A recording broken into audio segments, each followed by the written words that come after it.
Good morning. Good morning. It is another episode of the Early Birds podcast. It is 6:30 in the morning, and my guest today is a friend of mine, a business partner, another third of Next Door Lending. This is Doug Liska. Good morning, sir. How you doing? Fantastic. Another third of the whole company. Yes, correct. As the whole company. Large. I wish I could say that it's uncommon for you and I to be up this early, but it's not. What time did you get here today? What time did I get here? Yeah. A little bit before 5. And what time were we meeting on Saturday? We're meeting at 6. So listen. Which is actually, by the way, I don't think I told anybody. I pushed it back an hour and a half because Sean wanted it at 4:30 on Saturday. No, I think 4:30 is pushing it for us on a Saturday. Yeah. But, we always talk about the importance of waking up early, being here on time. Can you kind of talk about why it's so important? For people that listen in, it's kind of hard to get motivated to wake up early. And I know a little bit of your story, so I want to share I'll go through my story because honestly, waking up early isn't something that's very natural for me. I'm like a night owl, and believe it or not, like even after all this time of waking up early, it just doesn't come naturally. Like I know a lot of people are like, "Oh, I just wake up at 5." I do not wake up at 5.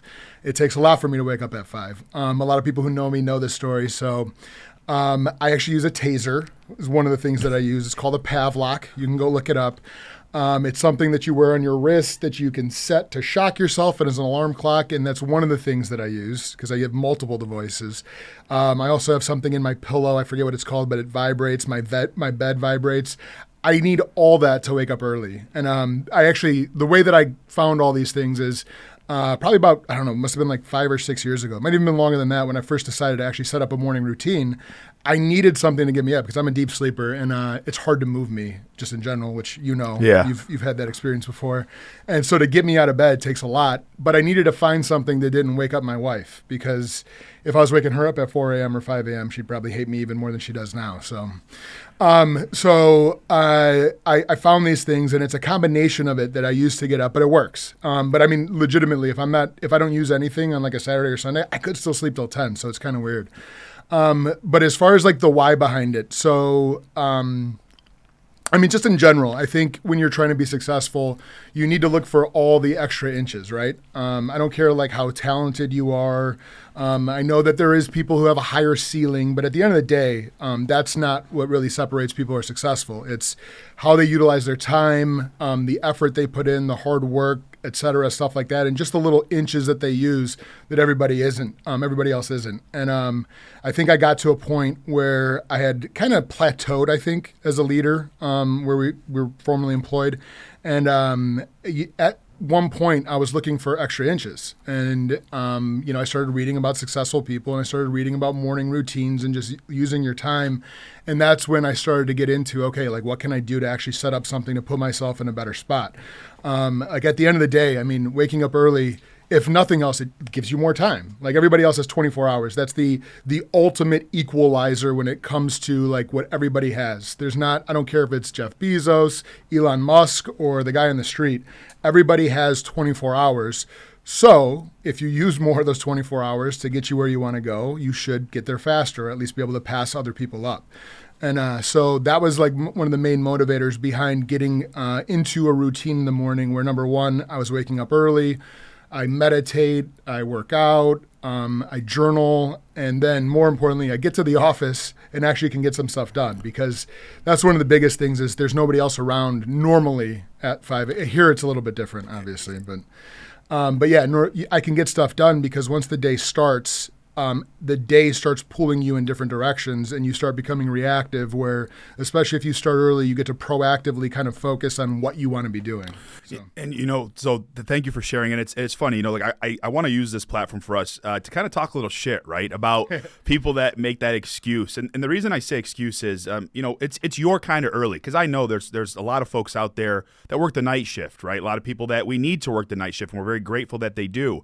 But what is your early, right? Like if your shift starts at 5 p.m., okay, and that's when your day starts, are you waking up at 4 or are you getting up at noon, right? So your 6 a.m. doesn't need to be 6 a.m., if that makes sense, depending on your job title. But the one thing that you said that I absolutely loved, you talked about, working out and the journals and the discipline, but you also have 2 kids Yep. as well. And the one thing about you is you don't make excuses with that when it comes to you having the kids or you being married, obviously spending time with your wife. But you got in shape, you lost a lot of weight, just got into that whole rhythm and that routine. So for those people out there that are in your situation and leverage that as an excuse sometimes that say, oh, I have kids or I'm married, I'm unable to do it. What do you say to somebody like that? I mean, listen, so first of all, it's not easy. And I mean, if it was easy, everybody would do it, right? So thank God it's not easy. It's not easy and there is sacrifice. But at the end of the day, going back to it, we all have 24 hours. So it's about how you utilize that time. Because again, just waking up early or being somewhere for longer doesn't mean you're actually going to see more success. It's about trying to actually get more strategic with that time to use it more purposefully. Because when I do that, I'm able to still make time for my family and still be there and be present. And that's like some of the meditation stuff, just being present and being in the moment when I'm with them. Because again, not only do I wake up early, we obviously work pretty hard. So we're here pretty late sometimes. And so at the end of the day, when I'm with my family, I do my best to be present and actually like plan stuff and do one-on-one time and then have activities, because there's for sure a ton more people. And I Bill Emerson, a guy I look up to, said this a long time ago, like, it's not so much about the time, it's the amount of quality time, because there's a lot of people who spend a lot more time with their family that it's not quality time. If you're sitting on a couch for 3 hours watching TV, are you really like impacting each other? And is it really you being with that person? Or is it just you're there? You know what I mean? As opposed to actually being in the moment and being present and thinking about how to leverage that time for the best outcome that you're looking for with your family. And you said I think that's spot on, and I love that. And it's always hard sometimes when I talk to people about that they have kids. I don't have kids, right? Yeah, just sure. yet, and I do want some in the future, but I don't have any. So sometimes it gets weird to talk about it. So it's always nice to hear it with somebody that's disciplined and still has that routine and still has. Look how energized you are prior to 7 o'clock in the morning, right? You have just this barrel of energy. You're ready to go. You have that presence about you, and you mentioned Bill Emerson. One of the things he said that I also admire to this day is he said it's not a work-life balance, it's a life balance, Yep. which is true. And I start to think to myself, work just happens to be a part of my life balance. Family is a part of my life balance. So how do you keep managing the expectation with your kids, with your wife, right? Because I know it gets tough in terms of the work and how long you're here some days. And, in your calendar, it says, Doug, hard out at 6. And it's not always you can commit to that, unfortunately, which I know I'm sure you're getting a call from the lady back home. But how do you manage those expectations? One is about communication, and two is planning. Whether it's my day in the office or with my family, I try to actually plan out what we're going to be doing and communicate it ahead of time. So that way it's not like, hey, I have a dinner tonight. I'm not going to be home for dinner. It's doing it ahead of time so we're both on the same page and planning around that time. When it comes to the kids, I mean, realistically, it's harder. They're younger, you know what I mean? They don't always understand. I do try to involve them as much as I can because you said it's not work and personal life. It's just life balance. So if I can involve them with what we're doing to grow our company and the brand, they feel more a part of it. So I feel like, they obviously still want me there, but at the end of the day, they know why I'm doing it. And I try to always talk to them about that. Like, what's the reason I'm putting the effort in? What's the reason we're trying to build something, the lives we're trying to impact, the company we're trying to grow, and the opportunity, et cetera. And, I think to a certain degree, hopefully, we'll probably find out 20 years from now how, well adjusted they are, but I think they're pretty solid. Yes. They get to understand it. And realistically, like my daughters and my wife, but my daughters for sure, they're probably two that rep the brand the hardest. They're always wearing their Next Row Lending gear to school and everything, and I love it. So, and part of it is, also because of that, it's like me showing them and teaching them how to work hard and see the fruits of your labor. So, I'd love to, like, the hard out at 6. I'd love to be gone at 6 every day. It's, sometimes it's just not a reality. Yeah. But at the end of the day, I want to show them that, hey, I'm spending my time because I'm working hard to achieve something and to set an example for them. So. And that's I think that's so huge because they see you. Maybe they don't see you obviously get up as early as you do at 3 a.m, but they know where you're at. They know what you're doing. They know that Dad's working. They know that Dad's busting his ass for a better future. And Obviously, the audience doesn't know your daughters, but I've been fortunate to meet both of them, and they definitely do feel like that. The amount of love they have for you and respect they have for you. I mean, it's very easy to see when those two girls come in here, which is it is a testament, obviously, to you, but more importantly, your wife, who's doing a lot of that work on the back end, Chris. So we appreciate you very, very much for dealing with him. Yes. But listen, Doug Liska, the stories about you when you were younger, I've heard them, right? With you growing up, bit of a bull, and still a bull today, right? But a little more of an untamed bull. And the reason I bring that up is we have some of the people, right, that I want to listen to this. You're 17, 18, 19, 20, 21-year-olds. Mm-hmm. And it's hard to wake up that early when you're not too sure what you want to do with life just yet, right? I remember being there not that long ago. What am I going to do? How's it going to work? Like, if I wake up early, what's it for? Why am I waking up this early, right? Maybe I want to party. But how would a Doug Liska now talk to a 19, 20-year-old Doug Liska if he had that chance? And what steps, and if you don't mind, I'd love for you to put it into a format of like maybe a couple steps on how you would speak to that 19, 20, 21-year-old Doug Liska about the importance of setting that routine now to ensure that you have that success later. Yeah. What would that conversation look like? Realistically, like obviously, John, you've accomplished a lot at your age. Thank 31. You.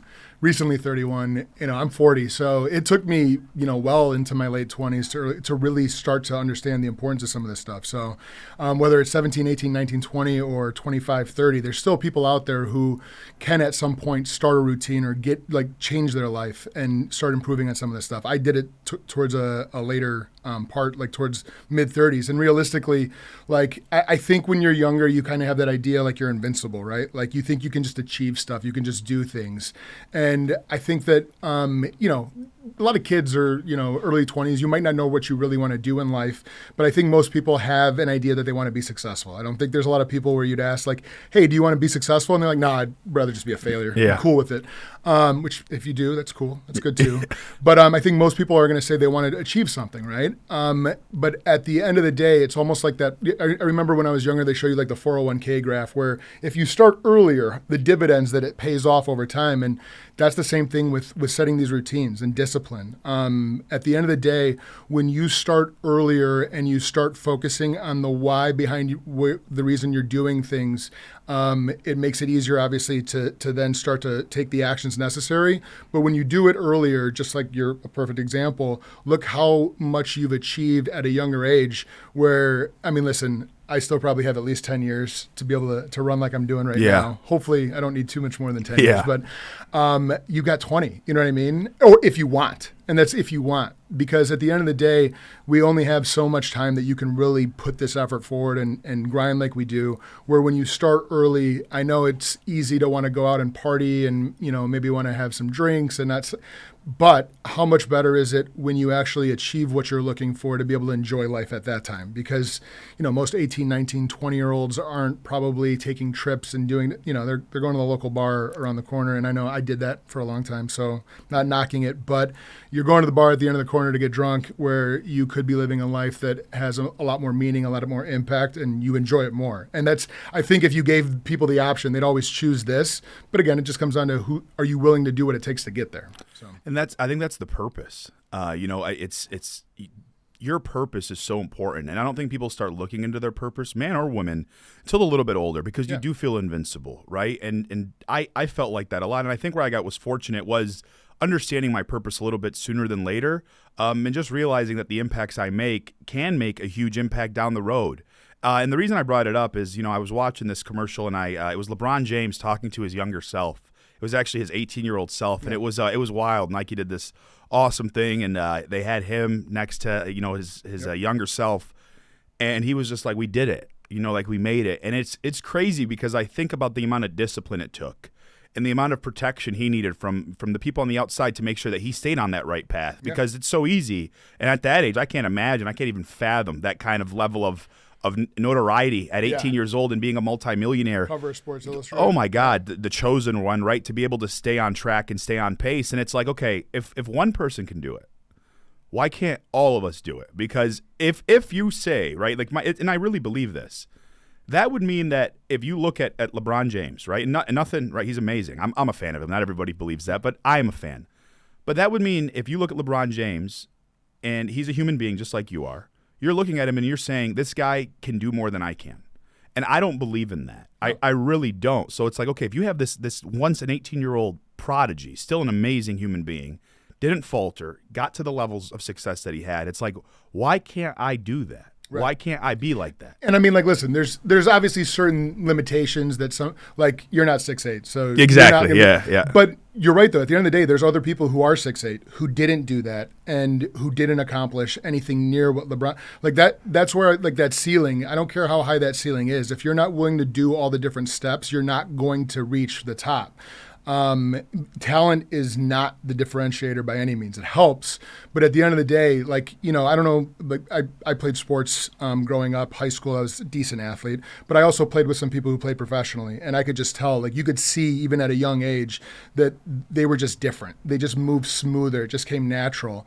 But I don't care, like, how talented you are. You're going to hit a point where everybody else at that level is as talented as you are, and it's the different stuff you do that is going to make you stand out and make you fulfill, the prophecy of being a prodigy, et cetera.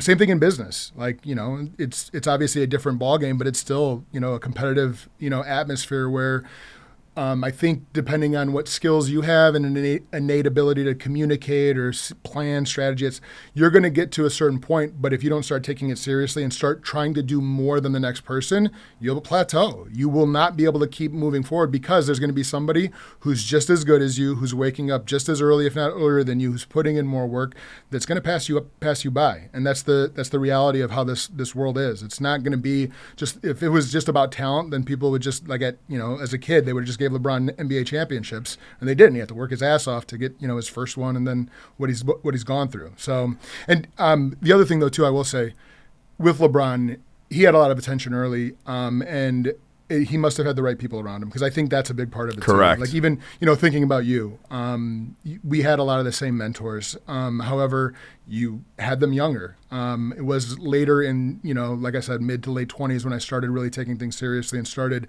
seeking out mentorships and being able to have people who could help guide me in good examples.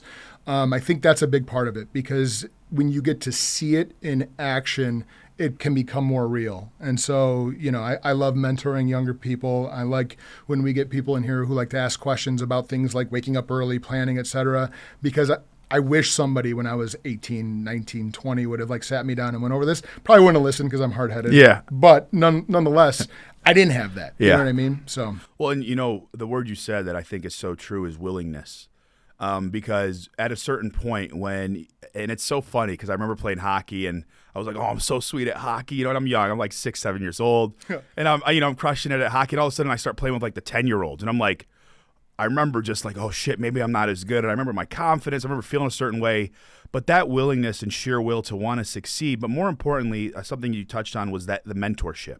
Yeah. And I think a lot of that has to do with ego, right? And your ability to put your ego aside, because if you were once the best at something and then all of a sudden you get into a different realm and you start playing with people that are better than you and that do move a little bit more fluid and got a little more swagger than you have, how do you get to that point to where you look at somebody and they could be even younger, right? Or even your age, where you look at them as a peer, but you go, oh shit, this person's passing me. How can I put my ego aside and go, okay, maybe I can learn something from this individual and help myself grow, as opposed to being insecure and scared and being nervous to even have that growth occur? As far as how you get there, I mean, so at some point, I think we are all like that. If you're a high achiever, you have an ego. And I mean, confidence helps. Yes. Confidence is a big key in most people who are successful. I'd say everybody who's successful, there's some level of confidence.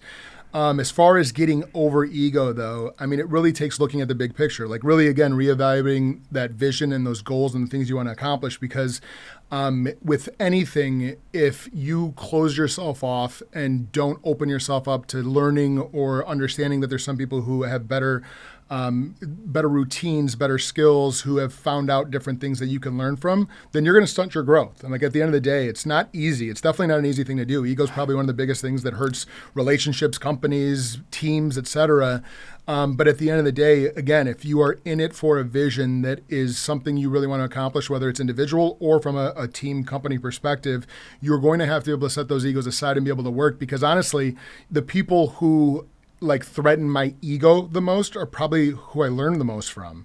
Everybody who doesn't threaten that ego, then, I probably in some way, shape, or form have some type of advantage over them, where what is that doing for me? And, I'll take that back a little bit, because even people who may not, in certain areas may not be performing at the level that I am, at the end of the day, you can still learn from them. Like, just not opening yourself up to feedback in general is something that I would never recommend. It doesn't matter who. Like, at the end of the day, like, you're always looking for ways to improve. And I think if your mindset is focused on growth and improving, that ego kind of, moves to the side, because at the end of the day, to be able to grow, you have to be able to take in everything you can from everybody. So I think you're spot on with that, man, and I appreciate you sharing. So I want to get us wrapped up here. I know we got a crazy day today. Yeah. So the last question I want to ask you is about business, right? It's about what we're doing. Business ethics. Yes, yeah, business ethics. But no, it's about frustration is the word I want to use, and obviously I'm bringing it up for a specific reason. Lots of frustration, especially in our industry right now. But I think as a whole, right, in a country, I think the more you talk to people, you start to hear more animosity now lately. People are just talking about the economy and the world, and you're going to start seeing frustration and people angry and people starting to point fingers at everybody else but themselves. Yeah. So when it comes to frustration in business and what we're doing or the people you interact with, how do you deal with that frustration?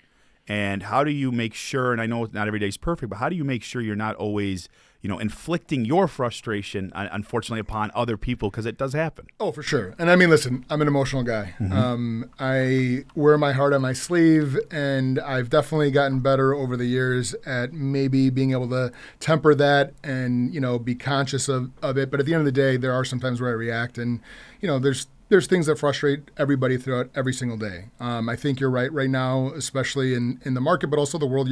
There's just things going on where it seems like there is just tension. Like, everybody's a little bit more on edge lately. To me, and this is something I'm a big proponent of, though, the world happens to everybody, right? Like, every single event that can happen to you can definitely happen to other people. And in most cases, they are happening to other people. You talk about like gas prices, inflation, home, all that stuff is happening to every single person.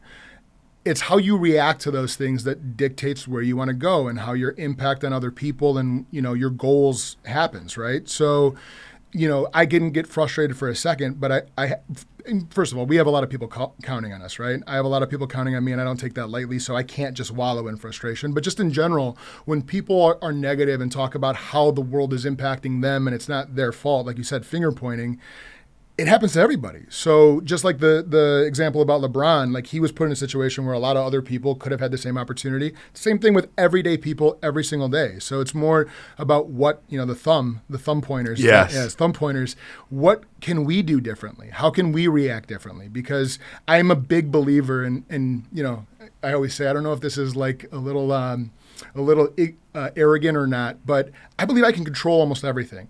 Because I can't control what happens to me, but I can control how I react to it. And if something doesn't go the way that I wanted, it's because I didn't react the way that I probably could have. And so when I say I can control a lot, whether it works well or not, it's my fault. But I really truly believe that, like, anything that happens to you in life, you have the ability to decide how you're going to react to it and what the actions you're going to take afterward are, and that determines the outcome of what happens, whether it's successful or unsuccessful. Like, there's another person who's put in the same situation who could have acted differently and could have seen a different result, and that's how it works. So, Doug, thank you. I think that's spot on. I love the thumb pointers, right? What can we do versus the finger pointers? I think that's the Matt Ishbia play, which is spot on. But listen, this is the Early Birds podcast. This is episode 2. Just make sure that when you're waking up every single day, you're just trying to be better. Just make yourself better. That's what this is about.